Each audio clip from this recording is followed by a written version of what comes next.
Доброе утро, Полина, Руслан, доброе утро, Якутия. Вашему вниманию короткий дайджест новостей на сегодня. Порядка 30 тысяч вариантов мер социальной поддержки действуют в России на сегодняшний день. Об этом заявила вице-премьер Татьяна Голикова в интервью телеканалу «Россия-24». Было озвучено такое понятие, как социальное казначейство. Это механизм предоставления мер соцподдержки. Его цель – сделать так, чтобы получать эту самую соцподдержку было просто по заявлению или даже без него, без сбора справок и документов от гражданина. Согласно утвержденному перечню, сведения о дееспособности граждан будут передаваться для портала госуслуги в целях обеспечения гарантированного соблюдения прав граждан на получение услуг. Глава Комитета Госдумы по экологии и охране окружающей среды Владимир Бурматов внес в Нижнюю палату парламента законопроект о запрете торговли животными в зоомагазинах и на так называемых птичьих рынках. Места, используемые для продажи животных, должны соответствовать требованиям, установленным уполномоченным федеральным органом исполнительной власти. План вакцинации против коронавируса в Якутии выполнили примерно на 64%. Показатели ниже среднереспубликанских фиксируются в 9 районах республики. Необходимо усилить работу с руководителями предприятий и организаций по исполнению постановления главного санитарного врача Якутии от 13 июля этого года.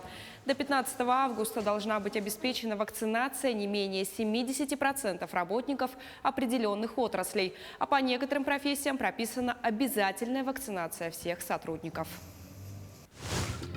Управление автодорог Вилюй сообщает, что на участке 641-го километра федеральной автомобильной дороги Колыма движение открыто по одной полосе в реверсивном режиме. Дорожными службами ведутся работы по восстановлению проезжей части. Причина – размыв автомобильной дороги ливневыми дождями. Сквер авиаторов появится в Ленске. Этот проект по благоустройству общественных территорий был выбран в прошлом году путем голосования в рамках федеральной программы формирования комфортной городской среды. В минувшем году был установлен постамент и благоустроена территория. В этом была собрана модель самолета Ан-2 1947 года выпуска. Накануне памятную конструкцию водрузили на постамент. Это заслуга инициативной группы, которые еще в 2017 году решили восстановить самолет списанный и поставить вот здесь его на постамент возле аэровокзала. Был сделан проект, был найден подрядчик. Благодаря тому, что подключилась администрация города, у нас вот получился такой сквер, очень хорошее такое место для горожан. Я думаю, что он и дальше будет быть визитной карточкой города. Полина, Руслан, к этой минуте у меня вся информация.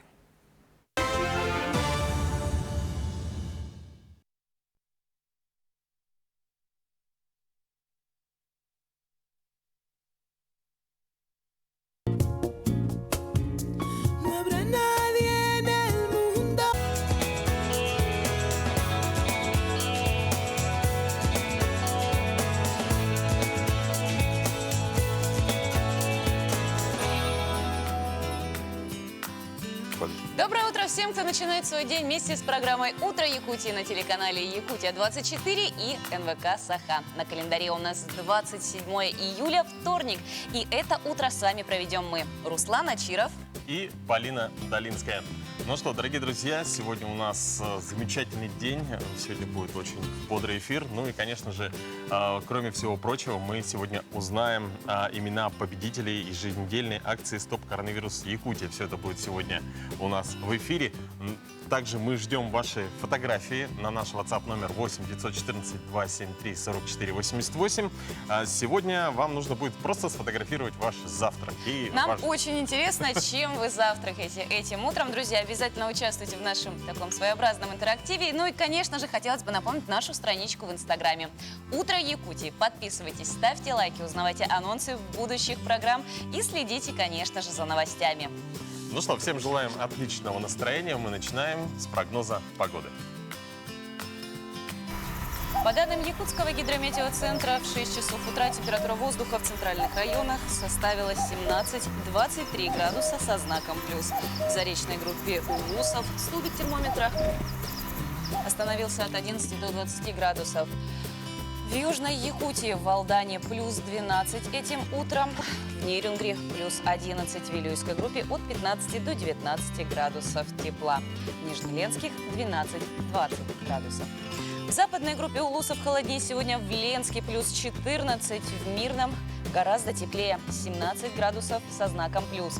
В Колымы-Дигирской группе улусов от 5 до 11. В Янских от 9 до 13. На северо-западе 8 градусов сегодня ожидается в Тикси. Плюс 16 в Оленьке.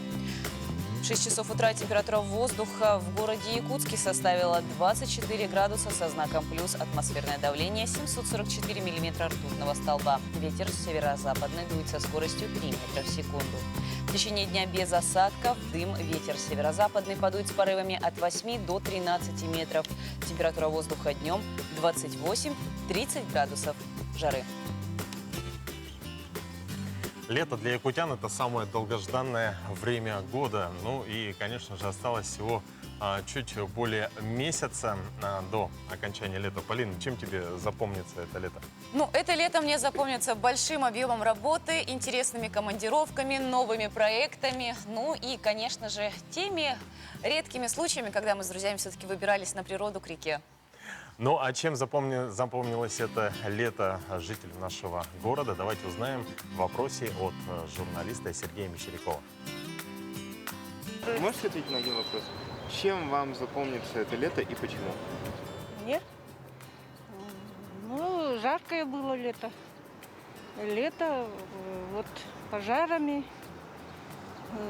сухостью, засуха везде. Мы по ягоды ходили, там земляники не было, куда мы ходили. Раньше, где росла, все высохло.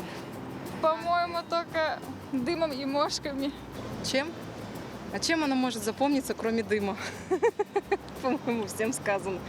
Пожар был, и коронавирус был. Ну, мы переболели, но мы прививались, и легче перенесли это дело.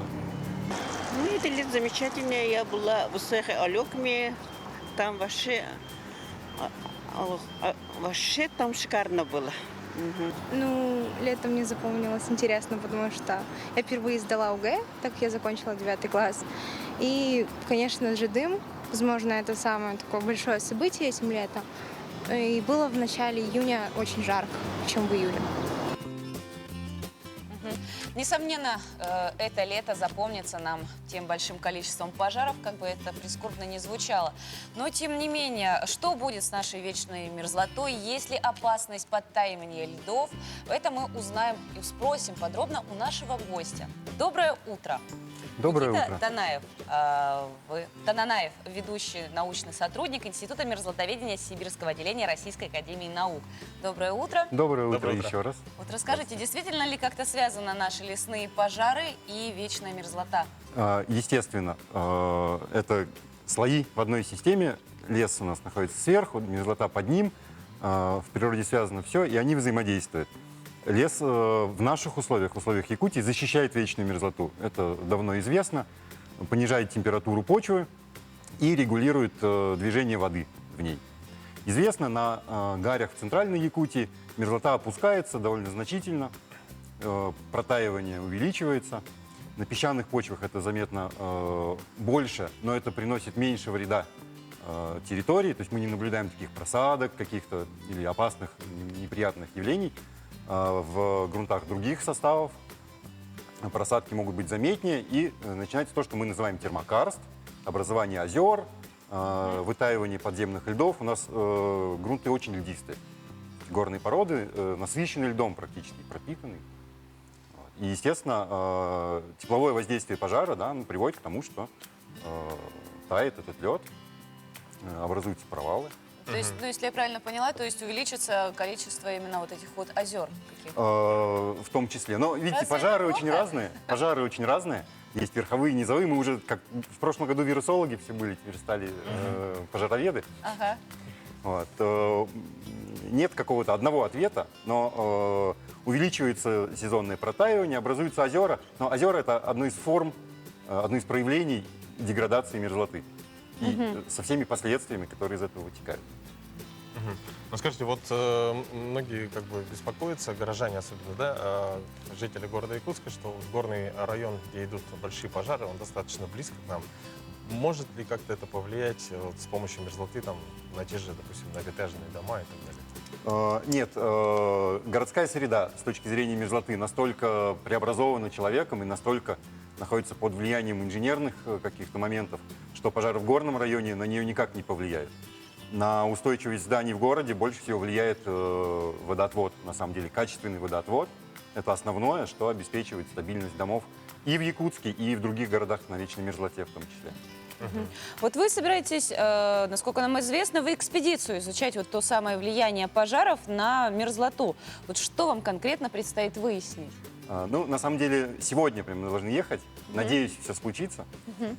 И помимо пожаров, мы хотели бы оценить влияние изменений климата также на устойчивость вечной мерзлоты. Как климат может пострадать? Климат... Климат — это очень большое понятие, да, объемлет всю планету, но конкретно то, что связано с нашими пожарами, да, в прошлом году уже, когда сгорело больше 6 миллионов гектаров леса, эти пожары были очень крупным источником углекислого газа в атмосферу. Углекислый газ — это парниковый газ. Да, таким образом, он способствует глобальному потеплению, на фоне которого мы сейчас все с вами живем. И в этом году, соответственно, то же самое. Чем больше пожары, тем больше поступления парникового газа, тем сильнее парниковый эффект. Выше температура, больше горимость, больше пожаров. А вот в планируемой экспедиции что именно вы вот планируете? Мы хотели бы в рамках большого проекта, большой международный проект, мы хотели бы изучить конкретно влияние всех форм деградации мерзлоты на природные ландшафты. Вы будете какую-то карту, да, новую составлять? Ну, на данном этапе мы хотели бы измерить потоки углекислого газа как раз с разных элементов ландшафта. Знаете, для Якутии очень характерны былары. Это такие бугорки, которые остаются после вытаивания льдов. А лед, он такой решеточкой, полигонами находится под землей. Вот он вытаивает, и остаются такие. Как кочки вот такие, в детстве мы по которым прыгали, да? Несколько метров, только они побольше. Большие? Такие, да, булочки такие. Вот. Значит, и на очень коротком расстоянии изменчивость природных условий на самом деле очень большая. То есть участки повлажнее, по суше. Предполагаем, что выделение углекислого газа с этих участков будет разным, несмотря на то, что между ними несколько метров. Вот. Мы ожидаем также, что таяние мерзлоты окажет влияние на качество воды, которое у нас и так имеет свои особенности в конкретном. Каким образом? Вот мы пока не знаем точно. Но это тоже предположение, которое как вам будут подтвердить изменяться либо, да? соотношения между основными компонентами химического состава, есть ли какие-то трассеры или признаки, да, по которым мы точно можем сказать, насколько быстро оно происходит, как оно влияет. И растворенный углерод, безусловно, это еще один показатель, который важен с точки зрения его потребления бактериями, выделения углекислого газа. Сейчас очень много крутится вокруг парниковых газов, естественно, потому что они вносят значительный вклад в общее потепление климата. Ну вот, как вы сказали, у нас сейчас все эксперты кругом и всюду, но вы, как компетентный специалист, ученый, вот вы могли бы нам объяснить, нам, всей республике, причину возникновения тех самых лесных пожаров? Ну, вот видите, ни Росгидромет не может точно объяснить, да, ни наши пирологи, лесная пирология, вот если вам интересно название науки, которая занимается пожарами, лесная пирология. Пирология. Да. Причины разные, есть глобальные причины. Это, ну, даже, скажем, не климат, а погода. Ну, погода — это что-то такое эфемерное, краткосрочное, климат — это долгосрочные какие-то цифры. Да, температура воздуха растет, безусловно, уменьшается количество осадков, поэтому почва становится суше. Конечно, подстилка, особенно вот та, которая загорается в первую очередь. Естественно, предпосылок с точки зрения климата, да, больше, чем, скажем, было 40 лет назад, 50, которые, как известно, были холодными, условно говоря, холодным периодом. Есть сухие грозы, о которых тоже там много говорят. Из литературы мы знаем, что порядка 20%, ну если в среднем вот на всю Арктику размазать, около 20%, не больше, действительно вызывается ударами молнии. Ну и то в основном потому, что почва уже сухая. То есть предпосылки, да, и есть какие-то влияющие факторы. Почему еще увеличивается количество пожаров? Ведь там 20 лет назад у нас сгорало за 10 лет столько, сколько сгорает за 1 год теперь. Ну, нельзя не назвать, к сожалению, рост населения и увеличение его мобильности. Да, в селах есть мотоциклы, квадроциклы, можно поехать на шашлыки или просто погулять в лес не на 5 километров пешком, да, а куда-нибудь подальше в тайгу. И, возможно, технические нюансы, то есть ну, выброс выхлопа искр из техники, вот, из тех же квадроциклов. Так что вот баланс, он между меньшим, все-таки, я считаю, вкладом сухих гроз, да, и большим вкладом человеческой небрежности.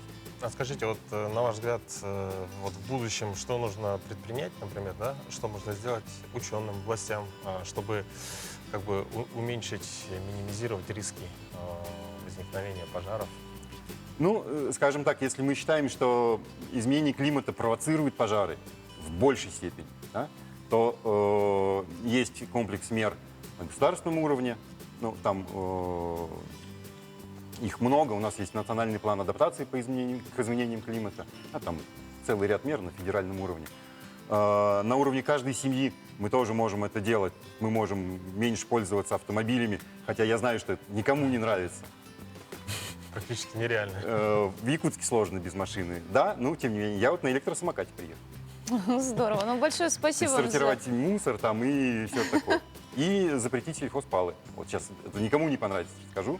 Вот. Но все-таки, чем суше почва, тем больше вероятность того, что там, через 2-3 года по высохшей, прогоревшей уже траве будут новые пожары. Спасибо вам за интересную беседу. Мы, во-первых, желаем вам успехов в вашей экспедиции и доброго утра. Вам также. Всего большое Хорошей спасибо. работы. Ну, а мы тем временем продолжаем. И сегодня пришло то самое время.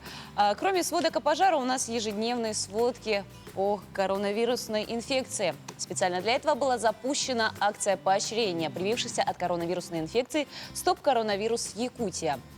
Акция проходит в 2 этапах, еженедельная и финальная. И вот сегодня мы как раз-таки и подведем итоги тех обладателей смартфонов, которые получили первый компонент вакцины за прошлую неделю. Итак, пожалуйста, смотрим на экран. Количество участников акции за неделю 614. Соответственно, курс доллара США в рублях по ЦБ РФ 74,098 тысячных.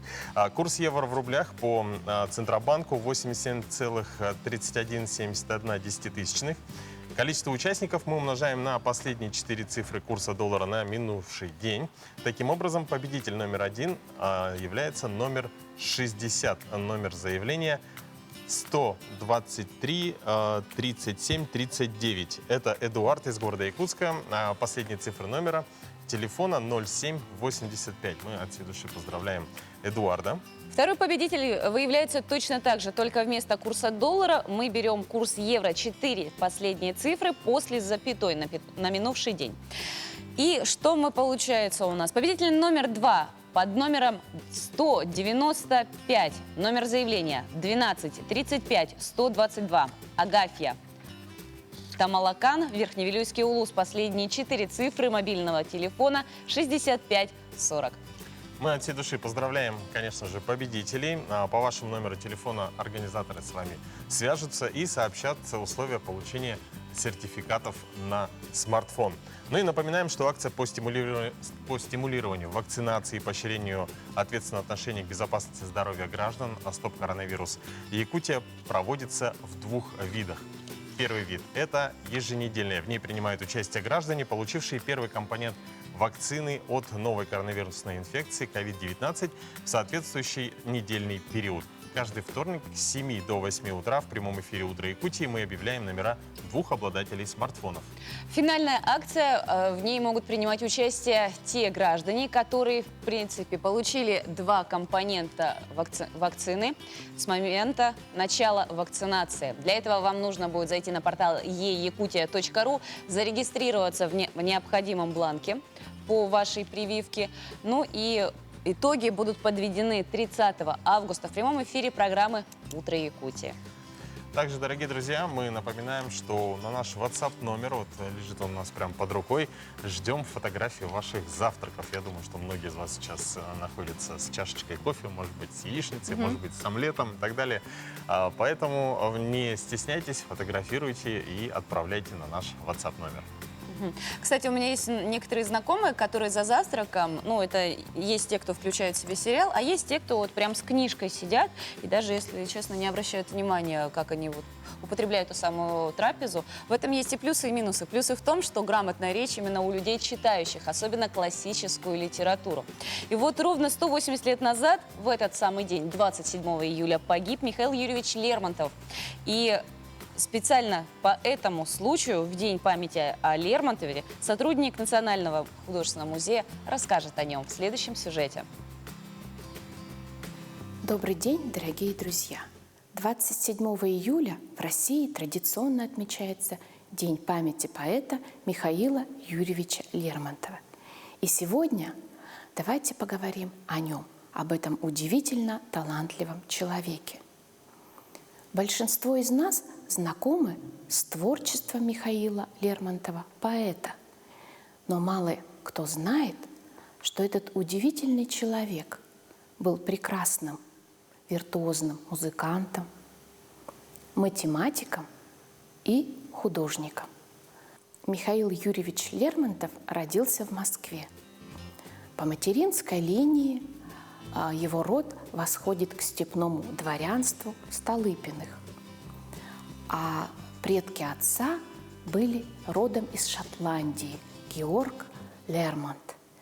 Он воевал в составе польских войск против России, затем был пленен и остался жить в России.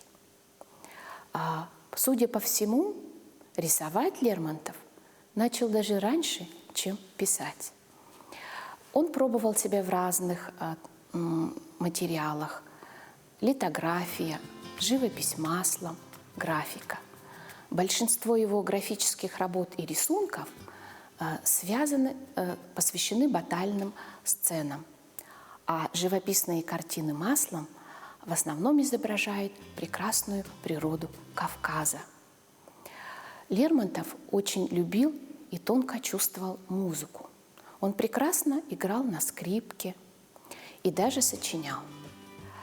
К сожалению, до наших дней не дошли его сочинения музыкальные, но нужно сказать, что более 800 авторов посвятили 2500 различных произведений, опер, кантат, но на литературные произведения Михаила Юрьевича Лермонтова.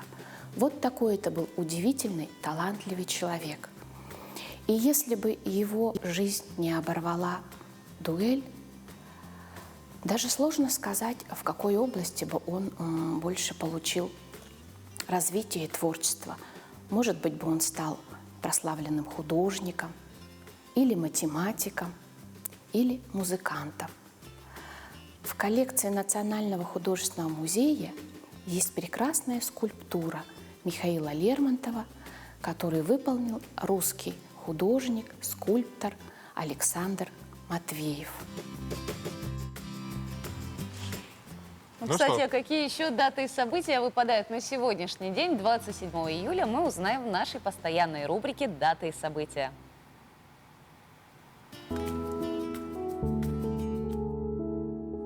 27 июля, вторник. Сегодня отмечают День 5 случайных встреч, День прогулки с домашними растениями, День крем-брюле, День ходьбы на ходулях. 27 июля отмечают День рождения гамбургера. Праздник посвящен символу американской кухни. Горячему бутерброду из булочки, мясной котлеты, листьев салата, колечек помидора, маринованных огурцов и лука, сыра и соуса. По народному календарю сегодня День Акилы. Другое название праздника – Дозоры. Такое название праздник получил за то, что в этот период люди наблюдали за полями и ходили в дозор. В этот период погода становится переменчивой. На поля часто налетают ветры с дождями и грозами. Караульные внимательно смотрят, чтобы ветер не разметал сено, а огонь от молний нанес как можно меньше ущерба. Если в этот день нет осадков, то осень будет недождливой. Если в этот день восходящее солнце огненного цвета и на небе много облаков, это сулит дожди.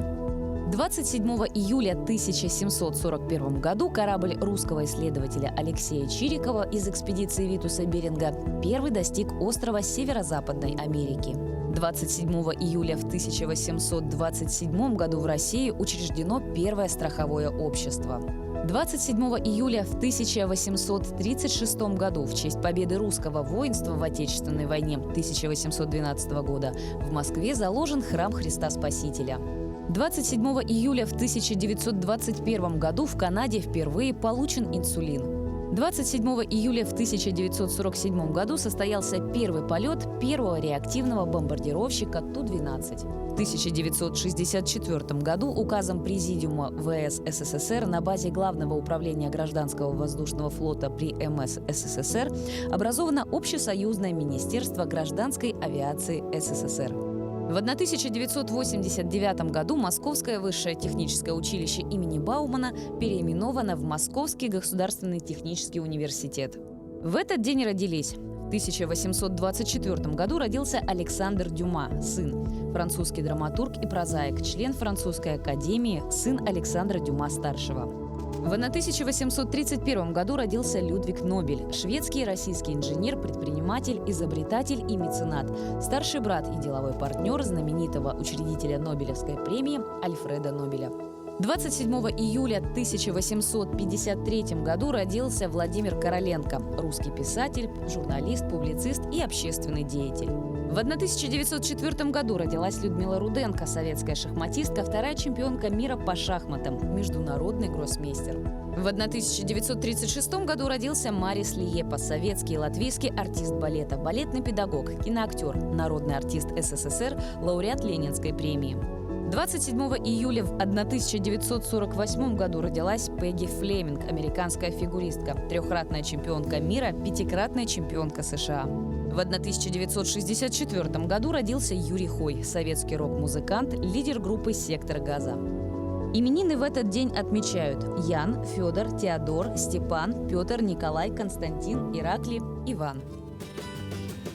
Ну что, самые актуальные, самые свежие новости к этому часу давайте посмотрим в нашем обзоре новостей от Кристины Якубовой.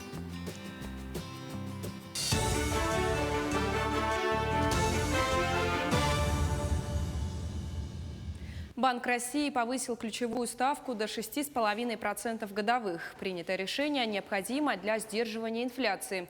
Хотя экономика уже вышла на докризисный уровень, темпы роста потребительских цен в стране все еще остаются на максимальном уровне за последние 5 лет.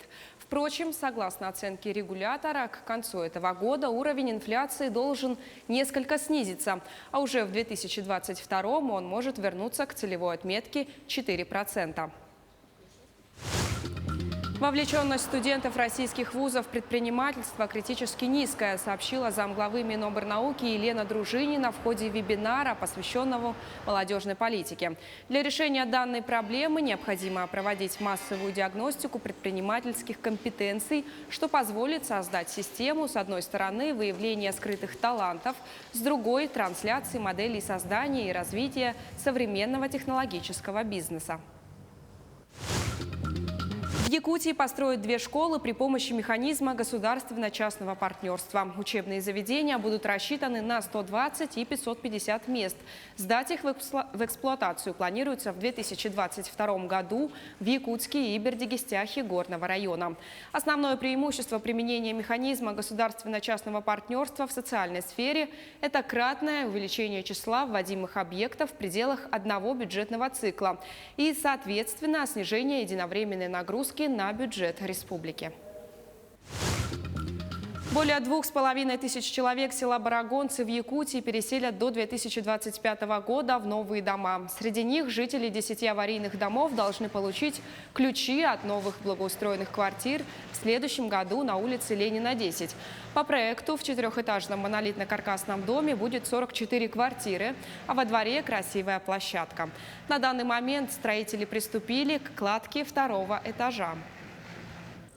Так, на участке у нас на сроки на сегодняшний день работает 28 человек. В этом году запланировано закрытие корпуса всего здания. И осталось нам на сегодняшний день залить 2 плиты и стены, кладку стен произвести. И в августе начнем еще благоустройство территории. Тут установим столбы для освещения, проведем освещение. План по ремонту дорог в Якутске выполнили на 35% в рамках нацпроекта «Безопасные качественные дороги». То есть из запланированных 49 километров асфальтное покрытие уложили уже на 17,5 километров. Всего в этом году реконструкция запланирована на 36 улицах. За ходом строительства дорог в городе следят как региональные и федеральные эксперты, так и общественные организации. На этом у меня вся информация. Полина, Руслан, передаю вам слово. Сегодня наша утренняя зарядка будет не совсем обычная. Мы вместо традиционных упражнений будем танцевать. И танцевать не просто, а весело и полезно. Нам в этом поможет тренер Союза спорта Республики Саха-Якутия Виталина Брылякова. Виталина, доброе утро. Доброе утро. Ну что ж, сегодня мы с вами познакомимся с одним из прекрасных танцев, зажигательных, кокетливых, ча-ча-ча. Ну что ж, сначала давайте познакомимся с ритмом. Давайте похлопаем в ладоши. Ча-ча, раз, два, три. Ча-ча, раз, два. Да, зрители с нами вместе хлопают. Ча-ча, раз, два, три. Ча-ча, раз, два, три. Теперь постараемся сделать то же самое, но ножками. Ножки у нас вместе по 6 позиции. Пяточки вместе, носочки вместе. Носочки. Да. Ну что ж, попробуем. Отрываем ноги и ча-ча, раз, два, три. Ча-ча, раз, два, три. Ча-ча, раз, два, три. Ча-ча, раз, два, три. Теперь давайте попробуем с перемещением. Давайте. То же самое. Шагаем в сторону, в правую. И ча-ча, раз, вперед.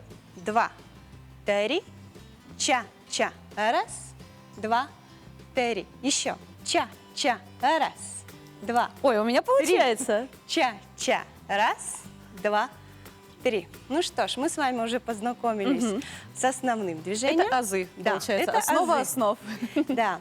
Друзья, видите, это очень даже просто, это легко. Это можно так танцевать, да, когда вы готовите завтрак, чистите зубы, по-моему. Не говори гоп, пока не перекрыли. Ну ладно. Ну что ж, давайте еще познакомимся с одной фигурой. Тайм-степ. Ножки у нас также по 6 позиции. Это как бы основная всегда позиция, да? Ну, не совсем. Программа латиноамериканская подразумевает иногда и в основном даже, я бы сказала, 3-ю позицию, не выворотную, не как в классическом танце. Ну что ж, давайте вернемся. Ножки вместе. Сейчас мы будем отрывать пяточки. Также в ритме ча-ча-ча. И 2, 3, ча-ча, раз, 2, 3, ча-ча, раз, 2, 3, ча-ча, раз. Мне нравится, все очень просто. 3, ча-ча, раз. Теперь постараемся сделать основной шаг в таком же характере. Ноги сильно не отрываем. Готовы? Ну что ж, давайте начнем. Также шоссе в сторону, вперед, назад возвращаем вес, шоссе в сторону, назад, вперед. Есть? Да. Готовы? И ча-ча, раз, вперед. 2, 3, ча-ча, раз, 2, 3. Ча-ча, раз, 2, 3. Ча-ча, раз, 2, 3. Понятно? Да. Хорошо. Давайте соединим вместе тайм-степ и основной шаг. Готовы? На месте. Правую ножку приготовили. Носочки вместе желательно. Думаю, они вместе. Готовы? Не забываем про корпус. Спинка ровная. Улыбка позитивная. Где руки? Пока что в свободном полете. Да, можно двигать немножко пока таким образом, но привыкаем держать красивую вертикаль И морально готовимся, что мы встанем в пару. Готовы? И 2, 3, ча-ча. Раз, 2, 3, ча-ча в сторону. Ча-ча. Раз, 2, 3, ча-ча. Раз, 2, 3. Запомнили? Да, по-моему, мы даже смотримся прекрасно. Давайте Ну уже что ж. включим музыку, прямо хочется опозориться. Подождите, не торопитесь. Давайте еще одну фигуру выучим с вами. Готовы? Хорошо, давайте. Фигура называется Нью-Йорк. Состоит она из шоссе и чека. С шоссе мы уже знакомы. Сейчас будем знакомиться с чеком. Также начинаем в сторону, шоссе в сторону. И ча-ча. Раз. Теперь левой ножкой будем шагать в сторону, вправо, да? Повернулись, шагнули вперед, обратно переносим вес и вернулись обратно к зрителям. Ой, нога Есть? вместе. Да, ножка вместе. Шагаем теперь влево и ча-ча. Раз, шагаем. 2, возвращаемся обратно. 3, обратно к зрителям. Есть? Хорошо. Чуть побыстрее, готовы? Ну, давайте. Давайте. И ча-ча. Раз, и 2, 3, ча-ча. Раз, 2, 3. Получилось? Да. Предлагаю Ну что ж. включить музыку. Все, давайте. Подождите, давайте соединим, Мы потому просто не что под успеем. музыку Мы будем не очень успеем, мы с вами шокированы. можем тут Давайте и быстро станец поставить. подсчет. Давай. Все вместе. Давайте. На месте. И ча-ча. Раз, 2, 3. Ча-ча. Раз, 2, 3. В сторону. Ча-ча. Раз, 2, 3. Ча-ча. Раз, 2. Чек. Ча-ча. Раз, 2. Назад. Ча-ча. Раз, 2, 3. Вернулись к зрителям. Класс. Есть? Все, все, мне очень нравится. Ну Я что, же говорю, готовы это под музыку? просто. Давайте Ну под что ж, с музыку. музыкой? Да, мы Хорошо, готовы. спасибо. Давайте включим музыку, немножко посчитаем, привыкнем к музыке. И вместе со мной будем танцевать тогда. Дорогие телезрители, пожалуйста, присоединяйтесь. И на такой радостной, позитивной ноте мы как раз и стартуем в этот рабочий день и завершим под эту прекрасную музыку с такими танцами наш эфир. Ну что ж, слушаем. 2, 3, ча-ча, раз, 2, 3, ча-ча, раз, 2, 3, ча-ча, раз, в сторону, ча-ча, раз, 2, 3, ча-ча, раз, 2, 3, чек. И вернулись обратно. Ну что ж, может попробуем в паре? Да, давайте. А в паре? В паре. Нет, давайте так. Ну хорошо, оставим на следующий раз. Приготовились? Ча-ча, раз, 2, 3, ча-ча, раз, 2, 3, ча-ча, раз, 2, 3, ча-ча, раз, в сторону, ча-ча, раз, 2, 3, ча-ча, раз, 2, 3, ой, чек. И на месте, 2, 3, ча-ча, раз, 2, 3. Продолжаем. Хорошо. Приготовились? Раз, 2, 3, ча-ча, раз, 2, в сторону, ча-ча, раз, 2, 3, ча-ча, раз, 2, 3, чек. Обратно. На месте, 2, 3, ча-ча, раз, 2, 3, ча-ча, раз, 2, вместе, ча-ча, раз, 2, 3, ча-ча, раз, 2, 3. Чек. Ну что, друзья, мы желаем Мы вам желаем вам отличного, продуктивного дня, такого же хорошего активного, как и наш настроения. ча-ча. Но, тем не менее, всегда могут быть ошибки, тем не менее, мы всегда развиваемся и, конечно же, желаем вам всего самого отличного и наилучшего. Увидимся завтра. Пока-пока. До свидания.